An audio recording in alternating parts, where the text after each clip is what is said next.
Hello internet.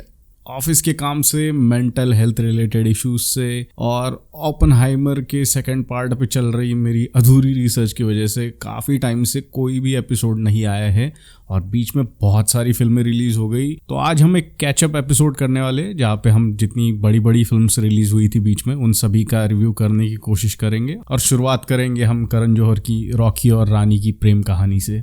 Film मुझे mildly amusing लगी, mildly entertaining लगी। तो फिल्म मोस्टली लोगों को बहुत अच्छी लगी है और फिल्म में जो सोशल मैसेजिंग है उसकी काफ़ी ज़्यादा तारीफ़ की गई है। I am personally not a fan of those things, इसलिए मुझे फिल्म काफ़ी एवरेज सी लगी। ये फिल्म में अगर वो सोशल मैसेजेस नहीं भी होते तो भी फिल्म मुझे काफ़ी एवरेज सी ही लगी। रॉकी और रानी दोनों एकदम ऑपोजिट सेक्शंस ऑफ सोसाइटी से आते, both come from like rich families. Obviously गरीब तो कोई होता नहीं है करण जौहर की फिल्मों में, जो गरीब भी होता है वो एवरेज गरीब से काफ़ी अमीर होता है करण की फिल्मों में। तो यहाँ भी वैसा ही है, दोनों काफ़ी अमीर फैमिलीज से आते हैं। स्पेशली रॉकी जो है बहुत बड़ी फैमिली से आता है। आलिया जो है रानी का जो कैरेक्टर प्ले कर रही है, शी इज़ अ रिपोर्टर और वो भी काफ़ी अच्छी फैमिली से आती है। उसकी मदर जो है वो हाई फाई, वो इंग्लिश बोलने वाली, किटी पार्टीज करने वाली औरत है। उनके फादर कथक या आई don't know what ever was the dance form, वो डांस परफॉर्म करते, थोड़ा अफेमिनेट से है नेचर में। और रॉकी के घर के साइड पे तो काफ़ी सारी प्रॉब्लम है। वहाँ पे एक मेट्रियार्क दादी है उसकी जो पूरे घर को कंट्रोल करती है। उनका बेटा है तिजोरी जो माँ के कंट्रोल के अंदर है। रॉकी की माँ और रॉकी की बहन दोनों मेट्रियार्की की शिकार है। रॉकी की माँ को गाने का शौक़ है और उसकी बहन फैट है और उसे ट्रेडिंग करने में इंटरेस्ट है। इस तरह की बहुत ही टोकन कैरेक्टरिस्टिक्स हर कैरेक्टर को दी हुई है कि यू नो कि ये this will come into play later somewhere के अभी औरत गाना गा रही है तो इसको गाने नहीं दे रहे, तो एंड इसका ये होगा कि भैया ये गाना गा देगी कहीं जाके। फिर ये लड़की जो ये ट्रेडिंग करना चाहती है बट उसका बाप उसको करने नहीं दे रहा तो वो कर लेगी। अब ये रानी का जो फादर है वो थोड़ा एफेमिनेट सा है तो उसके ऊपर कोई मजाक कर देगा, उसको सॉल्व करना पड़ेगा। सो वेरी टोकनिश पर्सनैलिटीज़ है इस फिल्म के अंदर। और द होल कॉन्फ्लिक्ट के रॉकी रानी के घर पे जाके रहेगा, रानी रॉकी के घर जाके रहेगी, it felt so made up के कोई ज़रूरत ही नहीं थी उस चीज़ को करने की। बहुत खींच तान के वो उस पॉइंट तक लाई है कहानी कि हम दोनों एक दूसरे के घर जाके रहेंगे। फर्स्ट ऑफ ऑल रानी जैसी सॉर्टेड लड़की जो है, who is a reporter, who is a feminist, इतनी पढ़ी लिखी लड़की है, वो रॉकी जैसे ओछे लड़के पे क्यों फिदा हो जाती है, उसे क्यों प्यार हो जाता है उसे, it is never explained. She is totally objectifying him, checking him out जैसे वो कहता है स्टार्टिंग में, and it seems all physical from her side. और रॉकी का तो खैर उसका तो दिमाग ही नहीं है, उसको तो हॉट लड़की मिल गई वो तो पटाना ही चाहेगा उसको। लेकिन रानी की तरफ से there is no justified reason कि क्यों वो उसे पसंद आता है, and it's a fling. But then Kashmir जाके गाना गाने के बाद उसे रियलाइज़ होता है कि यार नहीं, ये तो मुझे तो सच्चा प्यार हो गया, मुझे शादी करनी इस बंदे के साथ में। अगेन नो जस्टिफिकेशन गिवन कि ऐसा सडन क्या रियलाइजेशन हो जाता है उसे इस चीज़ के बारे में। ऑल्सो धर्मेंद्र जी एंड शबाना आज़मी का जो ट्रैक दिखाया है which is the extra marital affair वाला थिंग, कुछ लोगों को आपत्ति थी इस चीज़ पे कि भाई एक्स्ट्रा मैरिटल अफेयर को ग्लोरीफाई करने की कोशिश कर रहे हैं, which is to an extent it is correct कि भैया वो जया बच्चन वहाँ बैठी हुई है और ये लोग प्यार की बातें कर रहे हैं, किसी विस्सी कर रहे हो आ जाके, तो आपत्ति तो ठीक भी है उनकी। बट देन अगर कहीं वो उस चीज़ को समझाने की कोशिश कर रहे हैं कि कई बार आप जिनसे शादी होती है उनसे उस तरह नहीं कनेक्ट कर पाते हो जिस तरह से आप किसी इंसान को एक दो बार मिलने के बाद ही समझ लेते हो, तो वो अगर करण उसमें डाइव करते और उस चीज़ को एक्सप्लोर करते, जैसे समवॉट कभी अलविदा ना कहना करने की कोशिश करती है, उस तरह की कोई कोशिश नहीं होती यहाँ पे। And that's the basic problem with Rocky and Rani कि the film is trying to tackle every social aspect there is. Like हर कोई जो प्रॉब्लम है सोसाइटी में आजकल की हाई क्लास सोसाइटी में, मिडिल क्लास लोगों को तो कोई घंटा फर्क नहीं पड़ता इन चीज़ों से, जो हाई क्लास सोसाइटी, जो एलिट क्लास ऑफ पीपल है, उनके लिए जो भी सारे सोशल प्रॉब्लम्स हैं उन सब को टैकल करने की कोशिश कर रही है फिल्म एक साथ। And the problem is it focuses on neither of them. या बस टोकनिज्म होता रहता है कि भाई फैट शेमिंग के अगेंस्ट कुछ बोल दिया, फेमिनिज्म के फेवर में कुछ बोल दिया, वुमेन एम्पावरमेंट के लिए कुछ बोल दिया, जेंडर इक्वालिटी के लिए कुछ बोल दिया, ये एक्स्ट्रा मैरिटल अफेयर को एक्सप्लोर करने की कोशिश कर ली, बट किसी भी चीज़ को ढंग से ये फिल्म जो है जस्टिस नहीं कर पाती इन माई हम्बल ओपिनियन, क्योंकि फिल्म बहुत अच्छी लगी काफ़ी लोगों को एंड कूडोज टू देम। अगर लोगों को अच्छी लग रही है film, good on them. Film ने ठीक ठाक पैसा कमा लिया आई वुड से। करण जौहर के और धर्मा के स्टैंडर्ड से ये फिल्म तो फेल है, it is a flop, but then numbers will speak otherwise and I think they paid off Film Companion, क्योंकि राहुल देसाई तक ने इस फिल्म के लिए अच्छा लिख दिया था। दे थॉट कि भाई सबसे हरामी क्रिटिक जो है उसको खरीद लेंगे, बाकी लोग तो मैनेज हो ही जाएंगे इसके बाद। So everyone just went gaga over the film. He even did an interview with Anupama और वहाँ पे बस तारीफों के पुल ही बांधे जा रहे थे। मुझे इतनी खास लगी नहीं ये फिल्म। बहुत ही कुछ इश्यूज बहुत चाइल्डिश से है, लाइक वो ब्रा खरीदने वाला सीन जो है रानी की माँ के साथ जब रॉकी जाता है एंड वो औरत उसको बताती है कि भाई मर्द आ सकता है ब्रा खरीदने के लिए, आ सकता है ओके, बट क्यों आना है? इंसान क्या इनपुट देने वाला है वो आ जाके ब्रा की दुकान में कि भाई पैडेड खरीद लो आप, या इस तरह का खरीद लो, स्ट्रैपलेस खरीद लो। क्या करने क्या वाला है मर्द क्या करने वाला है जाके ब्रा की खरीदी करके? वहां जाके ऐसा क्या तीर मारने वाला है मर्द? Just because you are trying to break a taboo, you are creating a taboo that doesn't exist और that doesn't require a change. कि कल से मर्दों को ब्रा खरीदने अगर वो चले जाएंगे तो उससे समाज में कोई चेंज नहीं होने वाला। चेंज इससे आएगा कि भाई वो स्ट्रैप देख कि जो मर्द जो ये कहते हैं कि भैया आपका स्ट्रैप दिख रहा है, that thing should be normalise. Things like those are actually problematic. Bra खरीदने जाना कोई मेरे हिसाब से इशू ही नहीं है यहाँ पे। Coming to the performances, Alia Bhatt is a powerhouse of acting. She is Karan Johar's finding, but somehow Karan की फिल्में कभी भी उसे उस तरह का रोल प्रोवाइड ही नहीं करती वेयर शी कैन फ्लरिश। उसे शशांक खेतान ही अच्छे से डायरेक्ट कर पाता है एंड आई थिंक मेरा ये बिलीफ है कि ये शशांक खेतान की ही फिल्म थी, क्योंकि जिस तरह का लव एंगल है इस फिल्म का वो मुझे लगता है कि शशांक की लिखाई से आया हुआ लगता है। जो कुछ मॉरल लेक्चर है फिल्म के अंदर वो मुझे लगता है वो इशिता मोइत्रा की तरफ से आया हुआ है, because she has written 4 more shorts and stuff like that. तो वो फेमिनिज्म वगैरह जो कुछ है वो सब वहाँ से आया होगा। और तीसरी जो राइटर है सुमित रॉय, थोड़ी बहुत समझदारी जो है फिल्म में आई थिंक वो उन्होंने लाई होगी, थोड़ा ग्राउंडेड करने की जहाँ भी कोशिश की गई है फिल्म में, क्योंकि उन्होंने गहराइयाँ लिखी थी। And he was also writing Takht जो शेल्फ हो गई, और उसके बाद Karan came to direct Rocky Aur Rani. और मुझे पर्सनली ये लगता है कि ये फिल्म शशांक डायरेक्ट करने वाले थे, बट बिकॉज तख्त शेल्फ हो गई तो करण ने कहा होगा कि ठीक है ये फिल्म मैं डायरेक्ट कर लूँगा, because it is very Shashank Khetanish kind of story. इसको इजीली आप वरुण धवन और आलिया भट्ट के साथ पिक्चर कर सकते हो इस फिल्म को, ये उस टाइप की फिल्म है। And this is the first Karan Johar directed film which he hasn't written. तो लिखाई में वो चेंज जो है ना हमें नोटिस होता है कि भैया ये टिपिकल करण जौहर फिल्मों वाली नहीं लग रही है, ऑल्दो उसका लुक उस तरह का है because Karan directed it, but from the writing perspective this film feels very different from other KJo films. तो इसका क्रेडिट उन 3 राइटर्स को जाता है जिन्होंने फिल्म लिखी है। म्यूजिक प्रीतम दा का, it is one of those rare occasions जहाँ एक बैंगर एल्बम नहीं डिलीवर की है उन्होंने। तुम क्या मिले अगर छोड़ दे तो फिल्म में कोई भी एक चार्ट बस्टर नंबर है ही नहीं, और उसकी कमी आई एम श्योर खली है, क्योंकि फिल्म को उस तरह की ओपनिंग नहीं मिली जिस तरह की जनरली करण जौहर की फिल्मों को मिलती है। रणवीर के जो स्टॉक्स डाउन थे because of his back to back flops, वो भी हैम्पर हुआ इस फिल्म में, ये मुझे ऐसा लगता है, क्योंकि उस तरह के नंबर्स नहीं प्रोड्यूस कर पाई ये film. This is one of the better performances of Ranveer, क्योंकि it was such an outlandish character कि आई थिंक रणवीर उसके साथ अच्छे से कनेक्ट कर पाए, उसकी स्किन में जा सके उस कैरेक्टर के, and he was really good. He is the stand out performance of the film. और उनका एक जो सीन है जो वो रानी के घर जाके वो जो बताते हैं कि बॉडी शेमिंग क्या होता है या रेसिज्म क्या होता है, ये हमको कभी बताया ही नहीं गया था। That scene I really connected with that scene, और उस पूरे कैरेक्टर का क्रक्स उस सीन के अंदर है। So he is phenomenal. Alia looks pretty but the role doesn't offer her much. बाकी जो कैरेक्टर्स है उन्होंने भी ठीक ठाक ही काम किया है। और एक जो एक्टर है नमित दास नाम के, जिन्होंने वेकअप सेट में सिड के फ्रेंड का रोल किया था, he is totally wasted. I don't know उसे क्यों कास्ट किया है। Terrific actor he is, but बहुत ही स्टीरियोटिपिकल तरीके से यूज़ किया है उसको।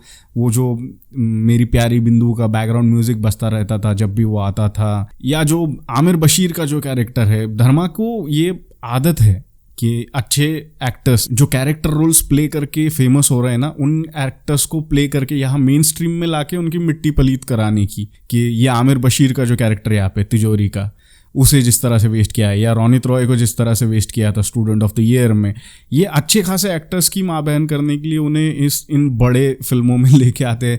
जया बच्चन के कैरेक्टर का I couldn't understand what was her problem, कि भाई she was evil for the sake of being evil, और फिर आलिया वहाँ पे जाके क्रांतिकारी बन जाती है उसके घर में। I didn't understand her character Jaya Bachchan के, what was her problem, but she was basically playing herself I guess, क्योंकि मैं उन्हें ऐसे ही इमेजिन करता हूँ कि वो ऐसे ही होंगी रियल लाइफ में भी। So good casting there. All in all film मुझे काफ़ी एवरेज लगी, 2 star out of 5 I would give it. Next film that I saw was oh my god 2, जो गदर 2 के साथ क्लैश हुई थी। CBFC ने जो है आपत्ति जताई थी ओ माई गॉड 2 के अगेंस्ट कि भाई भगवान की इमेज को लेके आप ऐसी फिल्म कैसे बना रहे। Film is about sex education, और इस फिल्म को आयरॉनिकली ये सर्टिफिकेट मिल गया। हमारे देश की ये क्या शोकांतिका है कि भाई जो फिल्म माँ बाप को बच्चों को लेके देखनी चाहिए, अब वो सिर्फ माँ बाप ही देख रहे हैं और बच्चे अभी भी इधर उधर पूछ रहे हैं कि भाई मूड मारना सही है गलत।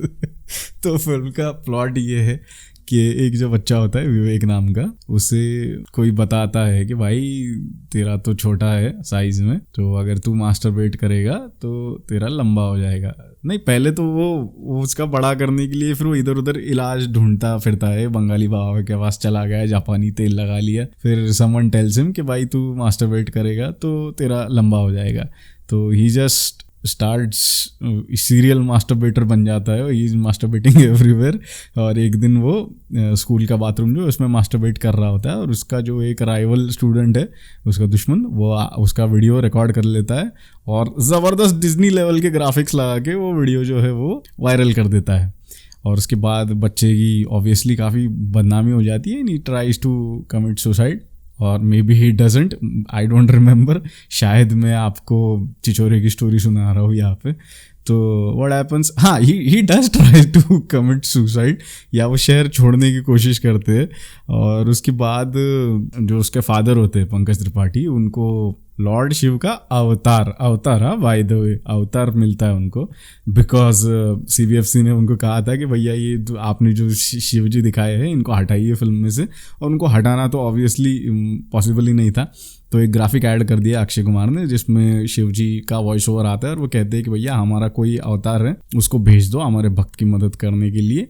एंड इस तरह से अक्षय कुमार को शिव जी का अवतार दिखाया गया है, जबकि IMDb पे वो क्लियरली उनके कैरेक्टर का नाम लॉर्ड शिवा दिखाया हुआ है। Some fucking intern, unpaid intern forgot to edit here कि वो लॉर्ड शिव का अवतार था।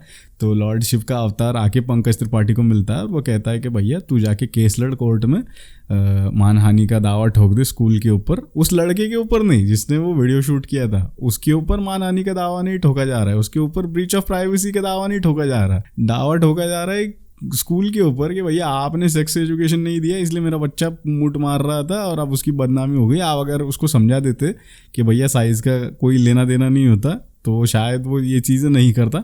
And this is the basic conflict of the film कि इसके बेसिक्स में ही झोल है। It was basically a breach of privacy thing कि भैया ठीक है कर रहा था, मास्टरबेट कर रहा था, स्कूल के बाथरूम में कर रहा था, चलो ये भी मान लिया कि भैया स्टूडेंट मानता है बाद में कि मैं जिस जगह पे कर रहा था गलत था। गलत तो नहीं था, मास्टरबेट करने का कोई रूल तो है नहीं, पब्लिकली तो नहीं कर रहा था ना, रास्ते पे खड़ा होके नहीं कर रहा था जिस तरह से बोराट करता है मैनिक्विन्स को देख के, उस तरह से तो नहीं कर रहा था। वो चुपचाप अपनी प्राइवेसी में ही कर रहा था। अब किसी ने जाके उसकी प्राइवेसी इन्वेड की है जिस तरह से हमारे किरीट सोमैया जी की गई थी कि भैया अपने घर में बैठ के अपने अपने हथियार की ऑयलिंग हो रही थी, अब कोई आगे आपका वीडियो शूट करके उसको लीक कर रहा है और फिर बोल रहा है कि आप इनडिसेंट हो, तो ये तो गलत बात हो गई। अभी बच्चा तो अपना अपना कर रहा था, जो कर रहा था, हिला रहा था बाथरूम के अंदर।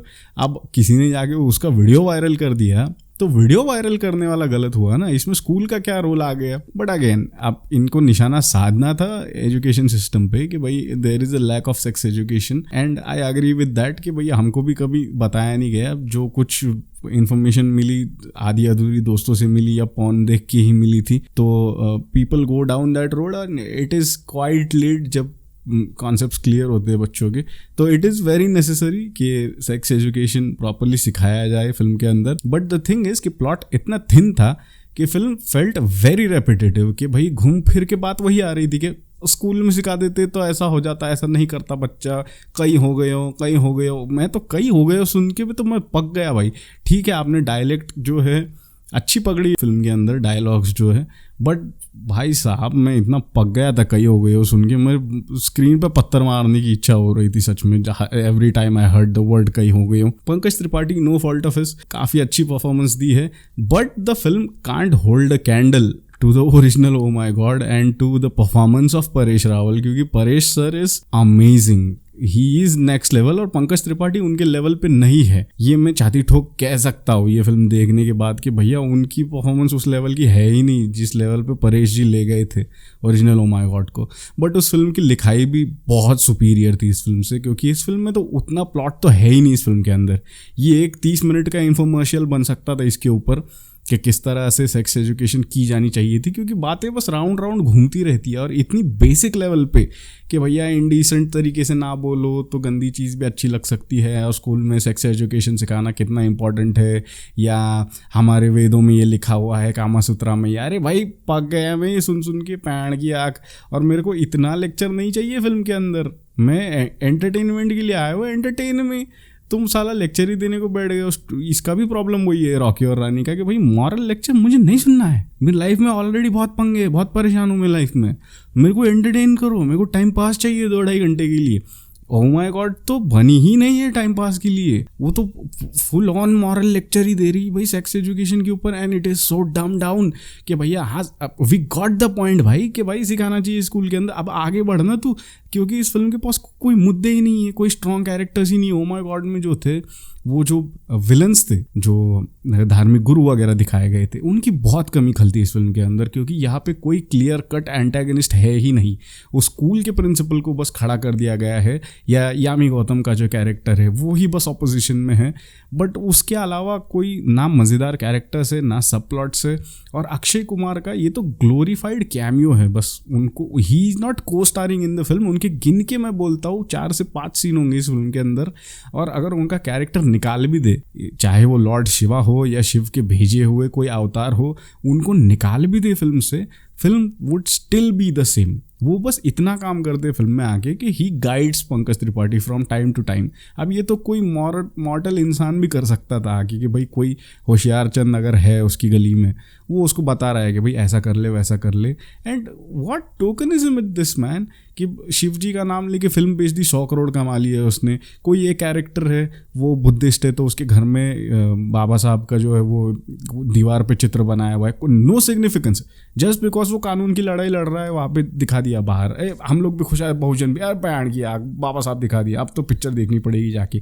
Things don't work like that. और मुझे लगता है कि ये फिल्म जो है ना ओ माई गॉड फ्रेंचाइज के लिए बनाई ही नहीं गई थी, मतलब लिखी नहीं गई थी उस तरीके से। It was suppose to be something different, क्योंकि अमित राय ने रोड टू संगम जैसी सीरियस फिल्म बनाई है इसके पहले, और मुझे लगता है कि this script was repurposed into the oh my god formula, कि इसमें शिव जी को बिठाया गया, या जो कॉमेडी थी वो भी मुझे लगता है कि बाद में ऐड की गई काफ़ी सारी उसके अंदर। This is just my interpretation, may be ये पहले से ही ओ माई गॉड के लिए ही बनाई गई हो, बट पहली जो ओ माई गॉड थी उसकी सबसे बड़ी स्ट्रेंथ थी उसकी लिखाई, और दूसरी उसकी स्ट्रेंथ थी उसकी परफॉर्मेंसेस। अब यहाँ पे एक्टर्स आपने अच्छे ला लिए हैं, Pankaj Tripathi is one of the finest actors we have in India, but अगर उनको वैसा मटेरियल ही नहीं थमाएंगे आप तो he is helpless, and that shows in the film. Pawan Malhotra का जो कैरेक्टर है एज जज, वो जज की खिल्ली उड़ाने का क्या सिस्टम शुरू हो गया है जॉली LLB के फिल्मों से, मुझे ये समझ नहीं आता कि यहाँ पे कोर्ट के अंदर सेल्फी क्या ले रहा है वो जज, या बेतुकी बातें हो रही, बेइज्जती की जा रही है जुडिशियल सिस्टम की। किसी वकील ने, अगर इफ समवन इज लिसनिंग, किसी वकील ने सच में केस करना चाहिए इस तरह की फिल्मों पे कि आप मिस रिप्रेजेंटेशन नहीं कर सकते हो कोर्ट का या जुडिशियल सिस्टम का।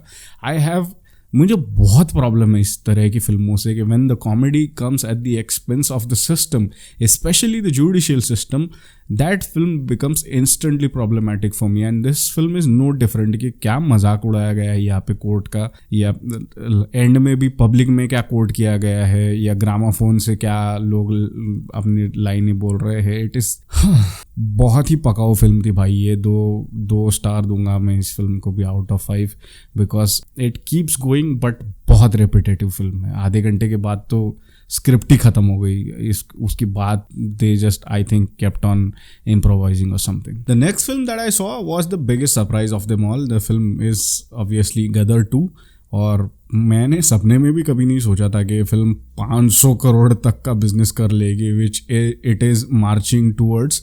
450 करोड़ तो कर चुकी है film, and by all indicators ऐसा लग रहा है कि अल्टीमेटली 500 करोड़ का बिजनेस कर लेगी। और जब इस फिल्म ने इस तरह का बिजनेस किया, मैंने एक्सेप्ट कर लिया कि भैया आई हैव नो आइडिया कि मासेस को क्या चाहिए। Anil Sharma was right all along, his decision to make this film was right all along. पता नहीं क्या हुआ इस फिल्म के साथ। तो Gadar 2 directed by Anil Sharma. Mostly original cast में से सिर्फ सनी देओल, अमीषा पटेल और उत्कर्ष शर्मा वापस आते, बाकी पूरी कास्ट में से किसी को भी कास्ट नहीं किया गया है। ऑल्दो बहुत सारे फ्लैशबैक्स दिखाए हैं ओरिजिनल गदर के, जहाँ पे सिमिलर सीन्स आते हैं उस तरह के, वहाँ पे फ्लैशबैक्स दिखाए गए हैं। And this film is picking up I think 20 years later after the events of first Gadar. और यहाँ पे इनका लड़का जो है उत्कर्ष जीते, जिसका नाम है फिल्म में, वो बड़ा हो चुका है। And this film is essentially made to soft relaunch him, क्योंकि उसकी जीनियस जब आई थी, which was also directed by Anil Sharma, it flopped badly. तो अनिल को जो है उत्कर्ष को रीलॉन्च करना था, and this was the perfect film, क्योंकि उसने छोटे बच्चे का रोल किया भी था इस फिल्म में, और अब वो बड़ा हो चुका है। सो this was the perfect opportunity, the perfect formula, and he capitalised on it कि भाई सनी पाजी के नाम पे फिल्म को हम मार्केट करेंगे, उसके नाम पे, उनके नाम पे बेचेंगे, और अपने बच्चे को भी रीलॉन्च कर लेंगे इसके अंदर। अमेजिंग अपॉर्चुनिटी आई थी उनके पास, और बहुत ही बढ़िया तरीके से उन्होंने इनकैश किया इस चीज़ को। अगेन ये फिल्म भी शक्तिमान नहीं लिखी है जैसे पहली गदर लिखी गई थी। एल्बम सरप्राइजिंगली काफ़ी अच्छी है। मैं एक्सपेक्ट नहीं कर रहा था कि गाने इतने अच्छे होंगे, लेकिन सारे ही गाने बहुत अच्छे, जो ओरिजिनल 2 गाने रीपर्पस किए गए हैं, और बाकी के भी 2-3 सॉन्ग्स जो नए हैं इस फिल्म के अंदर, वो मुझे बहुत अच्छे लगे। स्टोरी लाइन भी मुझे काफ़ी अच्छी लगी कि द पॉइंट इज़ कि गदर बना रहे हो आप, तो you have to fight with Pakistan, और किसी को पाकिस्तान जाना पड़ेगा, but how do you do that? That was the question कि भैया यहाँ पे आप कैसे करोगे। और ट्रेलर्स में हमें ये दिखाया गया था कि भैया जो लड़का है जीते, उसे पाकिस्तान की किसी लड़की से प्यार हो जाता है, एंड फिर शायद वो पकड़ा जाता है पाकिस्तान में, और उसे छुड़ाने के लिए सनी पाजी जाते हैं। स्टोरी समवॉट वैसी है, बट एग्जैक्टली वैसी नहीं है। बट ट्रेलर देख के मुझे बहुत डिसअपॉइंटमेंट हुई थी कि भैया ये तो काफ़ी कुछ रिहाइश ही कर रहे हैं ओरिजिनल गदर जो है। और सीक्वल्स का मोस्टली यही ट्रेंड होता है कि they repeat the first film essentially, and in some cases they go bigger, और उसके चक्कर में they forget what was the crux of the film which made it successful in the first place. But यहाँ पे वैसा नहीं होता कि स्टोरी मुझे लगा कि काफ़ी अच्छे तरीके से लिखी हुई है कि सनी पाजी जो है ट्रक ड्राइवर है, वो असला बारूद जो है सप्लाई करने का काम करते हैं इंडियन आर्मी को। और एक दिन जब वो वहाँ पे सप्लाई करने के लिए गए हुए होते, युद्ध छिड़ जाता है और सनी पाजी जो है आर्मी की मदद करने लगते हैं। एंड देन उस कॉन्फ्लिक्ट में जो है ही गेट्स कैप्चर्ड, और उन्हें पाकिस्तान पकड़ के ले जाया जाता है, एंड उन्हें बचाने के लिए जीते जो है पाकिस्तान में चला जाता है। So I thought the story was really good कि भाई जो रीज़न ढूंढ के निकाला है ना इन्होंने कि पाकिस्तान क्यों जाना है, वो मुझे बहुत अच्छे से सॉर्ट आउट किया ऐसा लगा। ऑल्सो जो इंटरवल के पहले तक जो लाइफ दिखाई है इन लोगों की, इन कैरेक्टर्स की, वो मुझे बहुत अच्छी लगी। तारा और सकीना की जो केमिस्ट्री है या उनके बेटे के साथ जो इक्वेशन है, वो मुझे बहुत अच्छा लगा, क्योंकि इन कैरेक्टर्स को हमने अराउंड 20 साल पहले देखा था। After that we don't know कि उनके साथ हुआ क्या, तो वो कैसे रहते हैं एक दूसरे के साथ में, वो देखना काफ़ी होलसम था। कि जिस तरह का इक्वेशन है तारा और सकीना का, कि तारा जो है अनपढ़ है, सकीना एक एजुकेटेड लड़की हाई क्लास सोसाइटी की, और वो दोनों कैसे को एग्जिस्ट कर रहे हैं, या उनका बेटा कैसा है, वो क्या करता है लाइफ में, वो देखना मुझे काफ़ी अच्छा लगा। और जिस तरह से फिर वो ट्विस्ट आया कि सनी पाजी को पाकिस्तान ले गए हैं और उनको छुड़ाने के लिए जीते को जो है पाकिस्तान जाना पड़ता है, ये सारी चीज़ें काफ़ी अच्छे तरीके से की थी। आगे चीज़ें जो है बहुत आसान कर दी जीते के लिए, कि भाई उन लोगों के पास चला गया बराबर जिनकी केटरिंग से या व्हाटएवर से खाना जाता है जेल में, मतलब उन्हें उसे एग्जैक्ट वो कॉन्टेक्ट्स मिल गए जिसकी उसे ज़रूरत थी, या वहाँ की ही लड़की भी उससे पट गई तो उसने उसकी मदद भी कर दी। बहुत ही कन्वीनियंट चीज़ें होती रहती है जीते के लिए। ऑल्सो जिस तरह से पाकिस्तान में चला जाता है कि कोई उसकी कॉन्टैक्ट्स नहीं है, कुछ नहीं है, कहीं से फेक पासपोर्ट बना लिया उसने, ही जस्ट एंटर्ड पाकिस्तान एंड वहाँ का फिर एक ISI का एजेंट जो वो देखते ही पहचान जाता है इसको कि भैया ये तो इंडिया से आया है। उसके चेहरे पे लिखा हुआ है कि उसे कुछ करने तो देते, अजीब हरकतें कि भाई उससे उसे पता चल रहा है कि भैया ये इंडियन हो सकता है। उसके बाद फिर जिस तरह से लव स्टोरी को भी फ्लरिश करने की कोशिश की है फिल्म में, बहुत ही बॉलीवुड तरीके से, कि भाई वो वहाँ से जाके वो सबके दिल जीत रहा है सब लोगों के, और सबका लाडला बन रहा है। एंड उसके बाद जो ट्विस्ट आता है दैट वाज रियली गुड। अब who cares about the spoilers of Gadar 2, already film I think 2-3 हफ्ते हो चुके हैं, तो मैं बता ही देता हूँ। उस ट्विस्ट ये है कि भाई सनी पाजी कभी पकड़े ही नहीं गए थे। सनी पाजी जो है एक वाटरफॉल से गिर के बह गए थे कहीं पे, हिना में जिस तरह से ऋषि कपूर बह गए थे, बट फॉर्चुनेटली वो इंडिया में ही बह गए थे। तो सनी पाजी तो घर आ जाते, अमीशा इज लाइक अरे भाई तारा पाजी आ गए, but where the fuck is my kid. And turns out कि बच्चा बेचारा बेवजह ही पाकिस्तान घुस गया है, बाप तो बच गया था, इंडिया ही आ गया था, और फिर बेटे को बचाने के लिए तारा पाजी जो है पाकिस्तान जाते हैं। तो ये ट्विस्ट भी जो है ना मुझे बहुत बढ़िया लगा था कि भैया जो कन्फ्यूजन दिखाया फिल्म के अंदर वो बहुत सही था।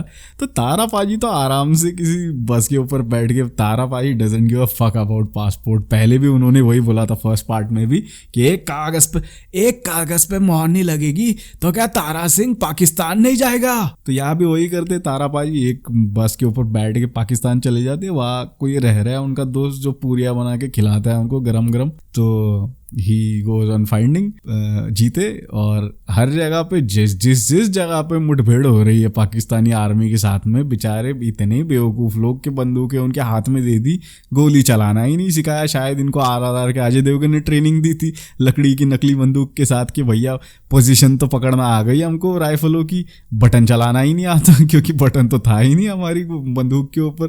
मजा लो किसी ने एक गोली चला दी हो तारा पाजी के ऊपर, या चल भी गई हो तो लग गई हो उनको, और क्या उखाड़ा नहीं। यहाँ पे एक डायलॉग था फिल्म के अंदर कि आप देखते तारा पाजी क्या उखाड़ दे, तारा पाजी तो जो आ गया रास्ते में सब उखाड़ दिया भाई ने। वो लकड़ी का टायर खोल के उखाड़ दिया, हैंडपंप उखाड़ दिया, लास्ट में इलेक्ट्रिक पोल भी उखाड़ दिए, जो चीज़ मिल गई तारा पाजी को सब उखाड़ दिया उन्होंने फिल्म के अंदर। फिल्म का जो विलन था वो स्टीरियोटिपिकल जो मिलिट्री वाला बंदा दिखाया था, ही वॉज क्वाइट हिलेरियस कि भाई एकदम टैरेंटिनो की इनग्लोरियस बास्टर्ड्स में जैसे भाई evil for the sake of being evil था वो बंदा। तो वो काफ़ी मज़ेदार कैरेक्टर था। एक हेलीकॉप्टर वाला सीन है जिसमें हीरोइन का जो भाई होता है, जो विलन है, वो बोलता है कि भैया बाहर आ जाओ आप, नहीं तो इसको फेंक दूंगा मैं। तो उसको ये निकलती ही नहीं बाहर, वो फेंक देता है उसको। अब ये सब बेचारा मर गया होगा। अब अगला बोलता है कि पता नहीं किसको फेंकने वाला था, वही भारत का जवान था या कोई था, बोलता है इसको फेंकूंगा मैं। Tara paaji being the manipulative fucker he is like रुक जा आ रहा हूँ मैं, और वो कहीं 500-600 मीटर की दूरी से तारा पाजी चिल्लाते हैं, और वो हेलीकॉप्टर की आवाज़ में भी उसको सुनाई भी दे जाता है, वो रुक भी जाता है कुछ भी हो रहा है फिल्म के अंदर। तारा पाजी के पास इनबिल्ट माइक्रोफोन है कि भाई नीचे से चिल्ला रहे हो, हेलीकॉप्टर में बैठे बंदे को सुनाई दे रहा है ऊपर। बहुत कुछ होता है एंड के अंदर। It checks all the boxes that it should, कि जब आप एक रीमेक एक सीक्वल में जाते हो तो देयर आर सर्टन एक्सपेक्टेशंस कि भैया जो हिट सॉन्ग है उसका रीमेक होना चाहिए, जो हिट डायलॉग है कि हिंदुस्तान जिंदाबाद वाला वो होना चाहिए, या हैंड पंप उखाड़ने वाला है वो होना चाहिए। तो it does all that, it does very cleverly, क्योंकि शक्तिमान जो है एक जनरेशन पुराने राइटर है, हमारे बचपन के राइटर है, तो he has evolved with time, not completely but to a certain extent कि वो एक अच्छा सीक्वल लिख सकते हैं वो। तो वो चीज़ मुझे अच्छी लगी। एंड में सनी पाजी ने काफ़ी सारा लेक्चर भी दे दिया, he is through out giving lecture. अब वो वाला रिबेल नहीं रहा तारा सिंह कि जाके बस मैया कर रहा है पाकिस्तान के लोगों की। यहाँ पे जगह जगह पे सनी पाजी ने जो है उन्हें लेक्चर करने की कोशिश की है। And this is the change from the 90s to that was 2001 I think, Gadar जब पहली बार आई थी। एंड 20-22 साल में ये चेंज हो गया है कि आप एकदम एंटी पाकिस्तान फिल्म नहीं बना सकते आज की डेट में।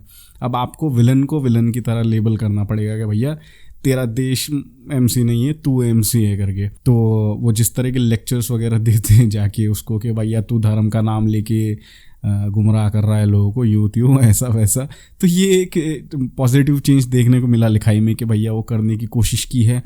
फिल्म ओकेश लगी मुझे, इंटरवल तक काफ़ी अच्छी थी, जेन्युइनली अच्छी थी फिल्म, बट बाद में काफ़ी ड्रैग होती रही। एक्शन सेट पीसेस डालते रहने के लिए फिल्म को खींचा गया, आई थिंक ऐसा लगा मुझे। तो 2.5 stars I would say out of 5। It is one time watch with some exceptions. ऐसी एक कोई कमाल की चीज़ नहीं इस फिल्म के अंदर। सनी देओल की परफॉर्मेंस जो है बहुत अच्छी है। The one thing that sells this film is the believability, the conviction with which Sunny plays the character of Tara Singh, क्योंकि वो उसमें कम्प्लीटली बिलीव करते हैं तारा के कैरेक्टर में, और वो उतने पावर से, उतने कन्विक्शन से अपनी परफॉर्मेंसेस को निकाल लाते हैं।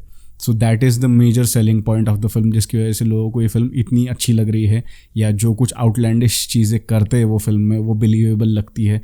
उत्कर्ष शर्मा जो है, नथिंग रॉन्ग विद हिम, अच्छा दिखता है लड़का, अच्छा एक्ट भी कर लेता है, गा लेता है, एक्शन भी कर लेता है, सारी एक्शन खुद करी है उसने। बट वो वाली पर्सनैलिटी नहीं है कि भाई कोई राइटर या डायरेक्टर लिखते हुए सोचे कि यार इसमें मैं उत्कर्ष को कास्ट करना चाहूँगा। तो वो वाला एक्स फैक्टर जो है ना, बस वही मुझे थोड़ा सा मिसिंग लगा इस लड़के के अंदर। वरना काफ़ी अच्छी परफॉर्मेंस है उसमें। जो उसकी फीमेल लीड थी Simrat Kaur, very forgettable, very pretty lady. कुछ कंट्रोवर्सी हुई थी उसकी कि लड़की अडल्ट फिल्मों में काम करती है तो उसे इस तरह की फिल्म में काम क्यों दिया। Total nonsense controversy I would say. उस लड़की का काम ठीक ठाक है, she looks very pretty. Ameesha was very good. मुझे ये कभी समझ नहीं आया कि इस लड़की को आज तक इतना कम काम क्यों मिला है, because she looks fantastic for her age, और वो बहुत डिसेंट एक्ट्रेस भी है। अगर एक दो परफॉर्मेंसेस अगर छोड़ दे आप मुझे अच्छी लगने लगे जैसी फिल्में जो थी, जिसमें वो रिक्वायरमेंट आई गेस डायरेक्टर की थी, क्योंकि बाकी फिल्मों में तो उसकी परफॉर्मेंस उस तरह की ख़राब है नहीं। तो शी इज़ वेरी प्लेजेंट। सारे ही एक्टर्स अच्छे हैं I would say, and it is an overall average one time watch. Next film that I saw is Dream Girl 2, और जब इस फिल्म की अनाउंसमेंट हुई थी then I was like who asked for this sequel. पहली film मुझे बहुत पसंद है, नो डाउट अबाउट दैट, मुझे बहुत अच्छी लगी। अन्नू कपूर का रोल स्पेशली बहुत अच्छा था, और सारी ही सपोर्टिंग कास्ट जो थी फर्स्ट फिल्म की हिलेरियस थी। बट ये उस तरह की फिल्म नहीं थी कि भैया इसका सीक्वल बनना चाहिए, and this is spiritual sequel I would say, कि ये स्टोरी कंटिन्यू नहीं कर रही है, बस वो जो एसेंस था उस फिल्म का उसको लेके एक कंप्लीटली नई कहानी बुनी गई है यहाँ पे। कि बेसिक कॉन्सेप्ट वही है कि एक इम्पर्सनेटर बने हैं आयुष्मान जो है यहाँ पे, उनकी जो गर्लफ्रेंड है अनन्या, उसके फादर ये शर्त रखते हैं कि भैया तू 25 लाख कमा के ला 6 महीने में तो मैं मेरी बेटी की शादी कराऊंगा तुमसे। और उस जल्दबाजी में जल्दी पैसे कमाने के ये जो है एक बार डांसर का रूप ले लेते हैं, क्योंकि उस बार में जो है बड़े नोट वगैरह उड़ाए जाते हैं लड़कियों के ऊपर। तो जल्दी पैसा कमाने के चक्कर में जो है आयुष्मान एक पहले बार डांसर बन जाते हैं, फिर वो जो सरदार का कैरेक्टर है उसकी जो गर्लफ्रेंड होती है उसके भाई को डिप्रेशन हुआ होता है, और वो डिप्रेशन क्योर करने के लिए साइकेट्रिस्ट बन के चले जाते हैं उसके घर पे, साइकोलॉजिस्ट। और फिर उससे शादी भी करने को तैयार हो जाती है, क्योंकि बहुत सारा दहेज देने वाला होता है उसका दादा, which is played by Paresh Rawal. तो यहाँ पे एक फेक शादी भी हो जाती है, और प्लान उनका ये होता है कि एक दिन में डिवोर्स लेके पैसे लेके भाग जाएंगे। But things just keep on getting complicated. और फिल्म में क्या होता है, इट इज़ ड्रीम गर्ल 2। तो फर्स्ट जो मैं बोल रहा था कि मुझे डाउट्स थे कि ये सीक्वल बन क्यों रहा है actually, and Ayushman is not one of those actors के he'll go and do a sequel just to make quick buck, क्योंकि काफ़ी ध्यान से चुनते हैं अपने स्क्रिप्ट्स। तो उन्होंने सीक्वल किया है तो कुछ फ्रेश होगा, ये चीज़ समवेयर थी बैक ऑफ द माइंड, और ये बिल्कुल सही साबित हुई, क्योंकि फिल्म को डायरेक्ट किया राज शांडिलिया ने ही, जिन्होंने फर्स्ट ड्रीम गर्ल बनाई थी। लेकिन इस फिल्म में बहुत ही अच्छे तरीके से उस सक्सेसफुल फार्मूला को इनकॉर्पोरेट किया है। This is one of the better sequels that we have had in Bollywood, क्योंकि this is a laugh riot. और जिस तरीके से ये अपना यूनिवर्स सेटअप करती है कि सारे वही एक्टर्स है almost, I think Paresh Rawal और Rajpal Yadav which were the fantastic additions to this cast, उनको अगर छोड़ दे तो मोस्टली पूरी कास्ट जो है रिपीट होती है फर्स्ट फिल्म की। लेकिन बहुत ही अनोखे, बहुत ही अलग तरीके से सारे कैरेक्टर्स जो सेटअप किए हैं, और जिस तरह से चीज़ें कॉम्प्लिकेटेड होती चली जाती है इस फिल्म के अंदर, that reminded me of the Priyadarshan films, कि मुझे हंगामा और हेरा फेरी टाइप की फिल्मों की याद आ गई, विच इज़ वेरी रेयर। आजकल की कॉमेडीज़ का फ्लेवर जो है ना बहुत ही अर्बन तरीके का हो गया है, तो उस तरह का जो कॉमेडी ऑफ एरर्स वाली जो चीज़ थी ना, वो आजकल मिसिंग हो गई आज की फिल्मों से। और इस फिल्म में मुझे वो एक्सपीरियंस करने को मिला, और जो मंजे हुए एक्टर्स कास्ट किए हैं, कास्टिंग बहुत ही अच्छी इस फिल्म की। परेश सर को देखना बहुत अच्छा लगा मुझे इतने टाइम बाद, आई थिंक OMG के बाद यही एक फुल ऑन कॉमेडी की है, कि उन्होंने हंगामा 2 की थी बीच में, विच वॉज अ डड। तो उनको एक अच्छी फिल्म में देख के बहुत अच्छा लगा।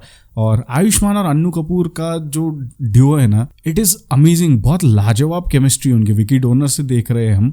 And Annu Kapoor is such a gem, such a comedic gem he is, कि जो कुछ वो करते हैं ना बहुत ही कमाल करते हैं, स्पेशली कॉमेडी कैरेक्टर्स जो करते हैं। या विजय राज जो है फिल्म के अंदर, मनजोत सिंह, अभिषेक बैनर्जी, सभी ने बहुत ही बढ़िया काम किया है फिल्म के अंदर, और सबको बहुत अच्छा काम करने को मिला है। राइटिंग बहुत अच्छी है इस फिल्म की, राज ने खुद लिखी है फिल्म, और उनके साथ नरेश कठूरिया भी है जो पंजाबी फिल्में लिखते हैं। तो उन्होंने एकदम ही यूनिक फ्लेवर लाया है अपना इस फिल्म के अंदर, और फिल्म बहुत अच्छी है। फिल्म स्टार्ट टू एंड बहुत अच्छी है। स्टार्ट में आपको लगेगा कि शायद ये बहुत जल्दबाजी में इसने लड़की बनने का फैसला ले लिया, लेकिन जैसे जैसे हम देखते हैं कि प्रॉब्लम किस तरह से कॉम्प्लेक्स होती चली जाती है आयुष्मान के कैरेक्टर की, इट वाज नेसेसरी कि उसमें ज़्यादा स्लैक ना रखे फिल्म के अंदर, इसलिए उन्होंने सेटअप बहुत ही मिनिमल रखा है, और आगे जो जो चीज़ें होती चली जाती है वो बहुत ही कमाल की। अनन्या बस she is for the sake of it कि भाई हीरोइन होनी चाहिए फिल्म के अंदर, बट ये सारे जो साइड कैरेक्टर्स हैं ना, उन्होंने ही इस फिल्म को अपलिफ्ट किया है, उन्होंने इस फिल्म को बनाया है। और Ayushmann, hats off to that guy man, कोई उसकी लिमिटेशन है ही नहीं बंदे की। उसको गे कैरेक्टर दे दो, मुंह में मुंह डाल के चुम्मी ले लेगा, एक लड़की का कैरेक्टर दे दो, मज़े लेके ठुमके दे के डांस कर रहा है। एंड में क्लाइमैक्स में जो गाना है उसका सैड सॉन्ग है, लड़की की आवाज़ में है, और क्या एक्सप्रेशंस दिए आयुष्मान ने कि भैया अच्छी अच्छी एक्ट्रेसेस शर्मा जाए उसके सामने। पूरे मज़े लेके एक्टिंग करता है ये आदमी, आदमी का रोल कर ले या औरत का रोल कर ले, पूरे इमोशन निचोड़ लेता है, सारा जो कुछ है अपने पास वो सब दे देता है इस कैरेक्टर के अंदर, which is why I like this guy so much, क्योंकि वो बहुत कन्विक्शन के साथ, बहुत मेहनत के साथ काम करता है।